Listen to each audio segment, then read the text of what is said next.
Stormtroopers have one job, and they're absolutely terrible at it. They could be standing 3 feet from a target, unload an entire clip, and somehow hit the wall behind them instead. It's become the biggest running joke in Star Wars, and maybe one of the most misunderstood details in the entire saga. Because what if it's not a mistake? What if the Empire actually wanted their soldiers to miss? What if every botched shot, every chaotic firefight, every "how did you miss that moment" wasn't bad training, but a reflection of something deeper? Think about it. The clones before them hit every target with deadly precision.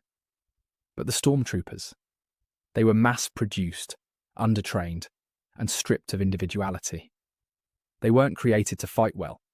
They were created to follow orders. Accuracy requires confidence. Obedience kills it. And the more you look at the Empire's army, the more it makes sense. The helmets that block vision, the armor that restricts movement, the propaganda that replaces thought. It's all part of a design that values fear over function. The Empire didn't need elite soldiers. It needed enforcers who never hesitated to pull the trigger, even if they hit nothing.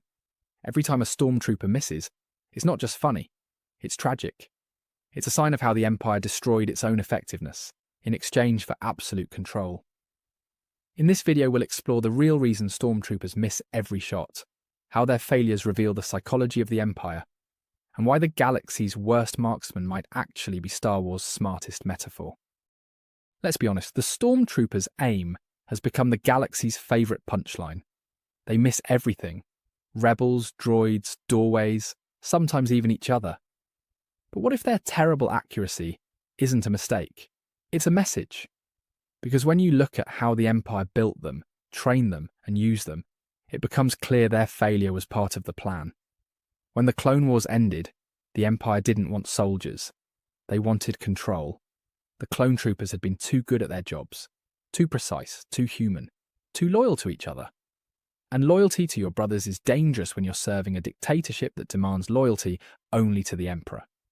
So the clones were phased out, replaced with conscripts and recruits, ordinary people broken into obedience.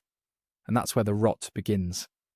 The clones were bred for excellence, but Stormtroopers were conditioned for compliance. Every aspect of their training crushed individuality. Their armour, their voices, their numbers, it all stripped away identity until they became faceless enforcers instead of warriors. The Empire didn't need them to think, it needed them to obey. Accuracy requires independence. It requires focus, confidence, and trust in your own instincts. But the Empire designed its soldiers to think as a hive, to move in formation, to fire on command without hesitation or creativity. Their blasters were mass-produced, their helmets muffled their vision and hearing, and their drills prioritized rhythm over reflex. It's no wonder they couldn't hit anything. They weren't trained to hit, they were trained to intimidate. And that's the genius of it. Stormtroopers were never meant to win battles. They were meant to remind people not to fight back. The white armour, the synchronized marching, the overwhelming numbers, it's psychological warfare disguised as incompetence. When a Stormtrooper misses you, it doesn't feel like luck. It feels like you're being toyed with by a system too massive to care. Even in A New Hope, you can see it in motion. On the Death Star, they're not firing to kill Luke and Leia. They're herding them toward the Falcon because Tarkin wants to track them. Their bad aim is scripted obedience. That's what makes it so eerie. They're not chaotic, they're mechanical. By the time of the sequels, the First Order tries to fix this by stealing children and retraining them as perfect soldiers, like FN 2187, later known as Finn. But even that fails, because the same control that guarantees loyalty also kills competence. The tighter you grip, the less your troops can think. So when people joke that Stormtroopers can't shoot, they're actually right, but for the wrong reasons. It's not about the trooper, it's about the system that made him useless on purpose. And in that way, every missed shot becomes a metaphor for the Empire itself. Precise in appearance, disastrous in execution. To really understand how far the Stormtroopers fell, you have to start with what came before: the clones.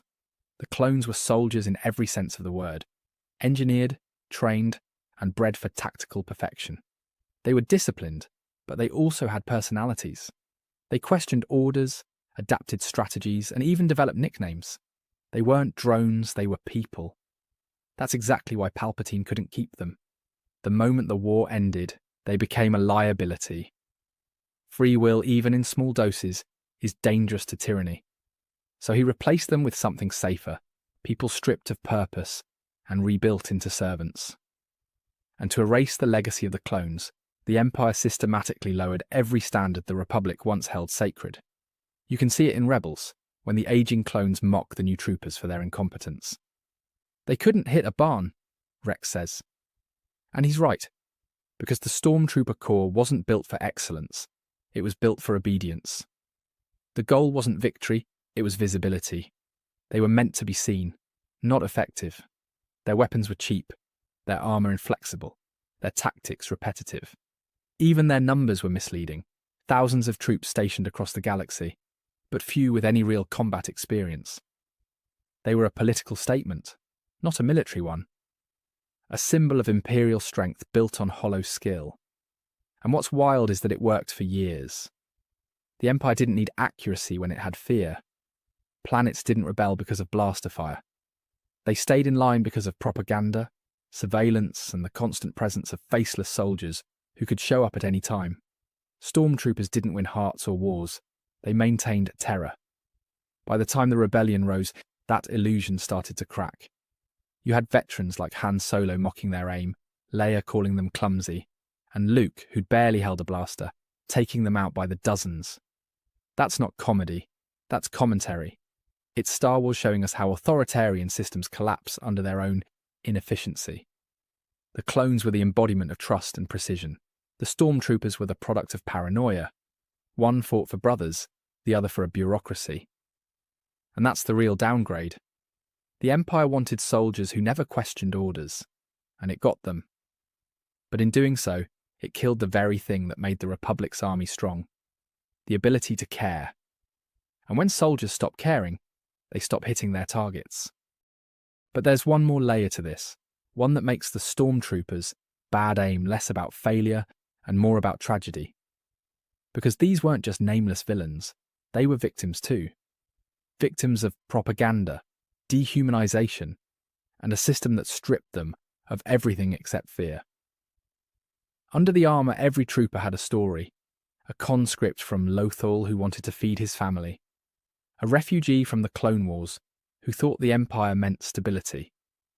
A child raised in an academy where missing a target meant punishment, but questioning why you were shooting meant death. They didn't miss because they were lazy, they missed because they were broken. And the helmet, the symbol of their power, was really a cage. It distorted their vision, muffled their voices, and turned them into interchangeable parts. It made it easier for the Empire to forget they were human, and easier for the troopers to forget themselves. When you take away someone's identity, you take away their precision. Even the best marksman can't shoot straight when he doesn't believe in what he's fighting for. And that's the quiet horror behind the joke. Stormtroopers weren't just bad shots, they were soldiers who'd lost the will to aim. That's why Finn's story in The Force Awakens matters so much. He's the first trooper to stop firing and start seeing. The moment he takes off his helmet, he becomes accurate, not with a blaster, but with purpose. He reclaims what every trooper lost, the right to choose where to aim his life. And that's what makes their legacy so haunting.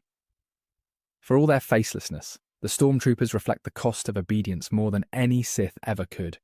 They are what happens when a government values order over life, when it prizes obedience over truth. So the next time you laugh at a Stormtrooper missing a shot, remember, they're missing because they're supposed to.